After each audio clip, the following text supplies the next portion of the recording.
Sir constipation అనేది కూడా ప్రతి ఒక్కరిని బాధిస్తుంది ఈ మధ్య కాలంలో. సో, దీనికి సంబంధించి మన హోమియోపతిలో మంచి మెడిసిన్ ఏముందంటారు?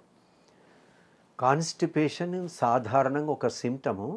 ఎన్నో వ్యాధి లక్షణాల్లో అది ఒక భాగంగా ఉంటుంది. అలా కాకుండా కాన్‌స్టిపేషనే ఉన్నవాళ్ళు చాలామంది ఉంటారు. Chronic constipation. వాళ్ళకి ఏం చేసినా బౌల్ మూవ్‌మెంట్స్ ఉండవు. వాటిని కొంత కాన్‌స్టిట్యూషనల్‌గా ట్రీట్ చేయాలి. అలా పక్కన పెడితే కాన్‌స్టిపేషన్ ఒకటే బాధిస్తోంది. దాన్నే తగ్గించాలి అంటే లాక్ డెఫ్లరేటమ్ LAC DEF 30 రోజు రాత్రి 4 మాత్రలు ఒక 15 రోజులు వేసుకుంటే తప్పకుండా తేడా వస్తుంది. పిల్లలే అయితే వారం రోజులు వేసుకోవాలి. పెద్దవాళ్ళైతే ఒక 15 రోజులు గమనించి వాడితే మళ్ళీ తర్వాత ఫ్యూచర్లో అవసరం ఉన్నప్పుడు రిపీట్ చేసుకోవచ్చు. ఇది వాడితే సాధారణంగా మామూలు సార్